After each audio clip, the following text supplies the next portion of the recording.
इस वक्त हमें ज्वाइन कर लिया है साबिक डिप्टी अटॉर्नी जनरल एडवोकेट राजा खालिद साहब ने। राजा खालिद साहब, आपके वक्त का बहुत शुक्रिया। चीफ जस्टिस ऑफ पाकिस्तान काजी फायज़ ईसा वो आज रिटायर हो रहे हैं, कल नए चीफ जस्टिस अपने ओहदे का हलफ उठाएंगे। सबसे पहले तो ये बता दीजिए कि जस्टिस काजी फायज़ ईसा का दौर कैसा रहा आपकी नज़र में? जी, मैं समझता हूँ कि काजी फायज़ ईसा साहब को मुतनाज़ बनाने की भरपूर कोशिश की गई, कुछ ग्रुपों की तरफ से, कुछ पार्टीज़ की तरफ से, कुछ यूट्यूबर्स की तरफ से। और वो लोग जो चाहते थे कि आइन को बाला ताक रखते हुए, कानून को बाला ताक रखते हुए, रूल्स को क्रश करते हुए फैसले दें काजी साहब और एक ख़ास तरफ टिल्ट हो जाएं। वो लोग के जिनके हक में अगर इस्लामाबाद हाई कोर्ट के चीफ जस्टिस 50 फैसले देते हैं तो एक फैसला खिलाफ आता है तो उनकी ट्रोलिंग शुरू हो जाती है। तो वो लोग के जो चाहते हैं कि इस मुल्क के अंदर जो हमारा सियासी इस्तेकाम है वो ना पनपने पाए, हमारी जो जुडिशरी है वो अपने पाँव पे ना खड़ी हो सके और अपना जो उसका इंडेक्स है वर्ल्ड में 130 पे, तो वो राइज ना हो, वो बेहतरी की तरफ ना आए और जजेस को मुतनाज़ बनाया जाए, उन्हें प्रेशराइज किया जाए, ब्लैकमेल किया जाए। और जब वो ब्लैकमेलिंग या प्रेशर में ना आए तो फिर उनकी ट्रोलिंग शुरू कर दी जाती थी।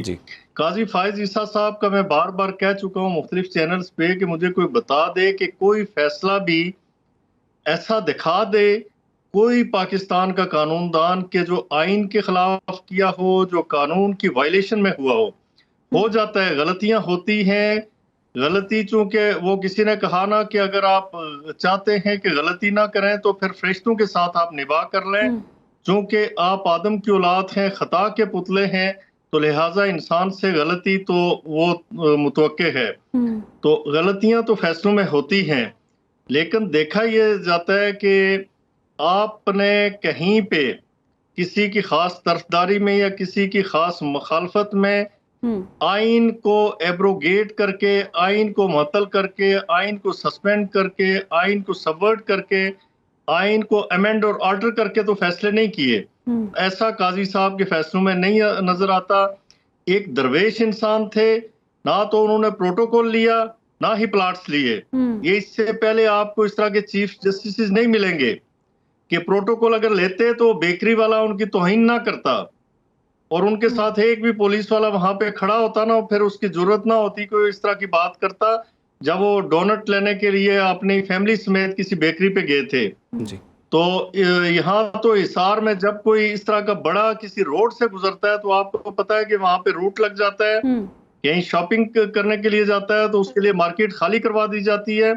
लेकिन काजी साहब ने ऐसा नहीं किया और मैं तवक्को रखता हूँ, मैंने सुना है, मेरा उनके साथ इंटरेक्शन नहीं, जो चीफ जस्टिस हैं कल से डेजिग्नेट चीफ जस्टिस जनाब यही अफरीदी साहब, वो भी इसी तरह के मलंग और दरवेश आदमी हैं।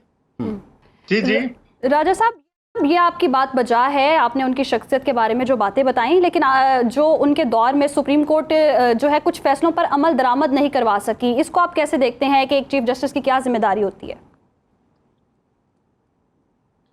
कौन से आपके ख्याल में कौन से फैसले? जैसे मखसूस नशिस्तों के हवाले से अगर हम बात करें तो उस पर भी कोई खास अमल दरामद नहीं हो सका। देखिए ना, मखसूस नशिस्तों वाला जो फैसला था उसकी रिव्यू पिटीशन पेंडिंग है।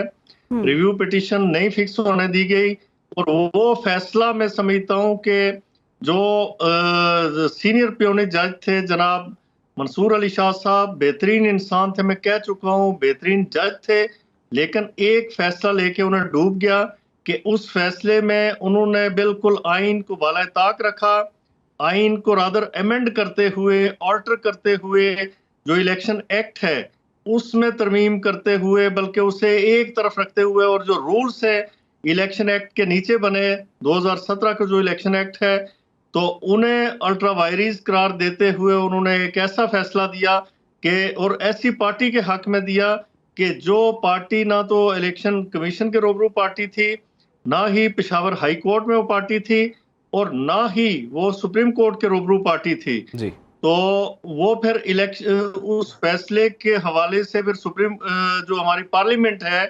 उसने एक लेजिस्लेशन भी की और होता ये है कि सुप्रीम कोर्ट या कोर्ट के किसी फैसले को अंडू कर सकती है पार्लियामेंट, अगर वो समझे कि पहले तो ये है कि उसे रिव्यू किया जाना चाहिए, और वो रिव्यू हो जाएगा, मेरे ख्याल में वो जल्द रिव्यू हो जाएगा, वो सस्टेन नहीं कर पाएगा। रिव्यू जब होगा तो चीजें कुछ क्लियर हो जाएंगी। तो लेकिन राजा साहब ये बताइएगा, एक और आम मामला है वो है आईनी बेंचेस का।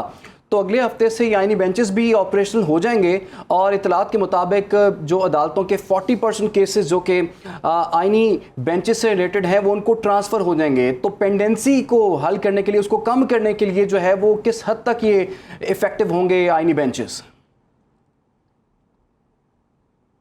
मैं थोड़ा सा पहले ही अपनी बात में एक एडिशन कर लूं जी। काजी साहब के हवाले से, कि आप देखें कि उस फर्द ने जब से वो 2009 या 10 में उनकी एलिवेशन हुई थी एज अ जज ऑफ बलूचिस्तान हाई कोर्ट, और फौरन वो चीफ जस्टिस भी बन गए थे, चूंकि उस वक्त वो कोर्ट खाली थी, तो 1 माह तक 1.5 माह तक उन्होंने अकेले काम किया। फिर वो सुप्रीम कोर्ट में आए तो उनका छुट्टियों का रिकॉर्ड देख लें कि यानी छुट्टियों में भी वो बंदा काम करता रहा, मुसलसल काम करता रहा। इसी तरह मैं देखता हूं कि आज मैं मिसाल दे देता हूं ताज़ा तरीन, कि इस्लामाबाद हाई कोर्ट के एक जज हैं, गर्मियों की छुट्टियां आपको भी पता है अभी खत्म हुई हैं 9-10 सितंबर को, वो गर्मियों की छुट्टियां भी की, और उसके बाद 1 माह की छुट्टी, और मजीद 1 माह की छुट्टी उन्होंने कल ले ली। यानी ये सूरत हाल है। और वहां पे जो इस्लामाबाद हाई कोर्ट के चीफ जस्टिस हैं उनको अगर ले लें, चीफ जस्टिस अमूमन कम काम करते हैं। वो कहते हैं कि जी हमारे पास एडमिनिस्ट्रेटिव वर्क इतना है कि हम कोर्ट में बहुत कम काम कर पाते हैं, केसेस उनके पास कम फिक्स होते हैं, फैसले कम कर पाते हैं।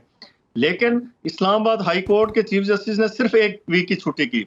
दूसरी तरफ जो उनके ब्रदर जजेस हैं उनकी कैफियत मैं आपको बता रहा हूँ, और जो परफॉर्मेंस इवेल्युएशन कमेटी बनाई गई है, मैं समझता हूँ कि वो इस हवाले से बहुत जबरदस्त इक़दाम है कि सारे जजों की बिल्कुल, सारे जजों की जी वैल्यूएशन होनी चाहिए, एहतसाब भी होना चाहिए और परफॉर्मेंस भी देखी जानी चाहिए।